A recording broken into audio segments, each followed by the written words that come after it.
Good morning. So it was my eldest's birthday weekend, and I have been reflecting on motherhood and mothering and my role as a mother. But I've also been reflecting on my relationship with my eldest son, and it's not easy because my eldest son is not perfect. And therefore, I, as a mother, am not perfect. And it sounds so egotistical, but let me explain. So, my child has an intellectual disability, and he is quite different from the norm. And I love him anyway, obviously.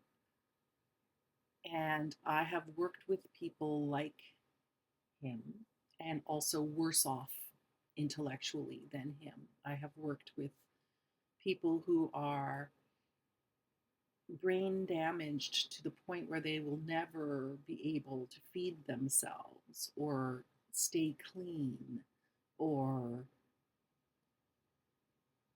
even I one of my jobs was to feed a person, to communicate non-verbally as well as I could so that he didn't choke on his food. um, Now, my son is not at that level. My son is able to speak and communicate, and he has feelings and desires and hopes, and he wants to participate in day to day life as best that he can. But the difficulty is that he, any of the day to day skills that a person has to keep themselves up and running in the world, in our modern world, the way it is, he doesn't have enough of those skills to actually be independent. And he never will. He's 32. This is as good as it gets. About the level of a 5-year-old, which is pretty good when you compare it to like the animal world. Like, yeah, he could probably survive out in the wild for a little while, but not well. And he certainly couldn't survive in a modern urban setting. Like, he really couldn't. He needs somebody to be able to earn money, to buy food, to provide shelter, to provide a routine to the day, and to help with all of the difficulties that he runs into, which are numerous. You know, he can't operate the microwave, he can't reliably operate machinery of any kind. He doesn't have the judgment to know what to do in an emergency or when things don't go right, which is, happens all the time. Um, he doesn't have the ability to really get to the point and understand what is necessary, what is it that he needs to say to explain himself to others. So, yes, I think about my relationship with him a lot because there's a tendency, I have a tendency, and I've seen other caregivers also fall into this when we get burnt out. Um, we start to only meet the physical needs of the client or the loved one, and yet they are human and they have more than physical needs, always.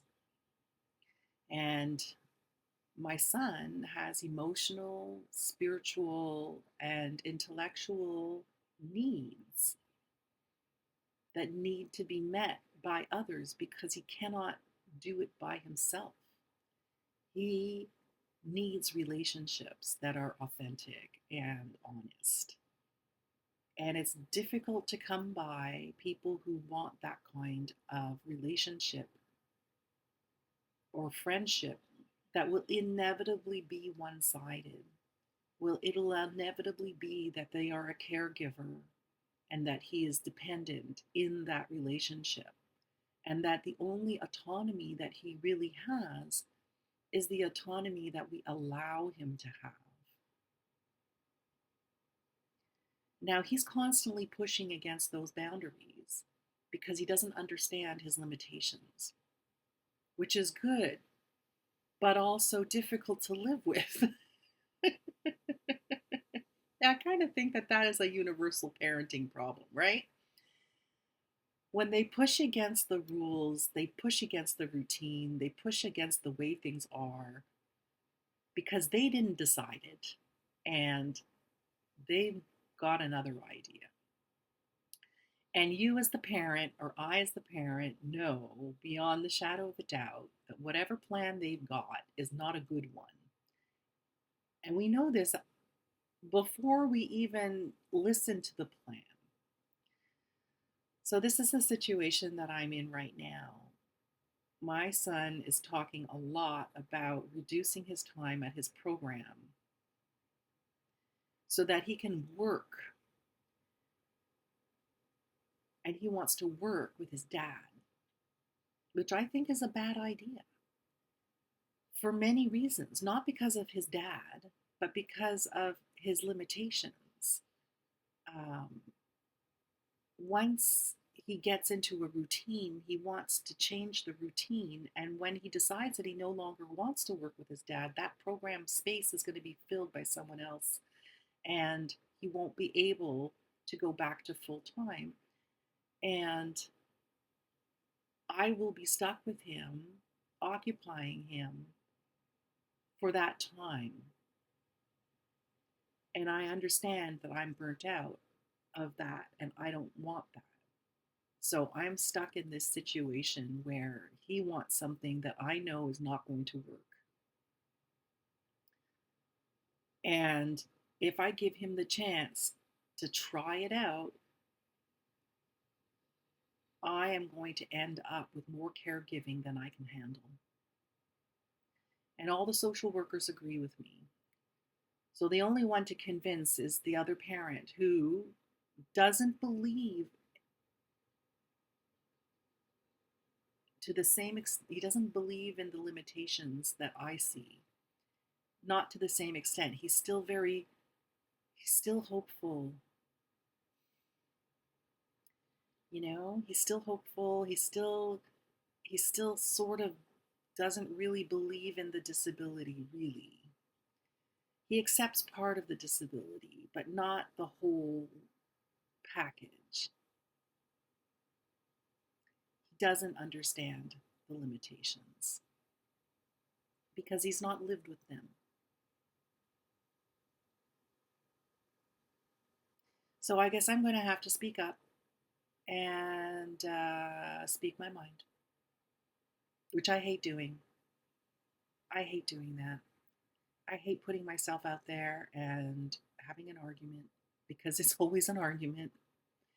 Even if it's a peaceful, quiet argument, it's a back and forth, it's an exchange, and it is an exchange that is not an agreement. It's an argument. I don't like conflict. Okay. Well, help. I mean, help. Help! Okay, no. Thank you very much for listening because that actually was very helpful. I understand what I have to do now. All right. I'll talk to you tomorrow. Bye now.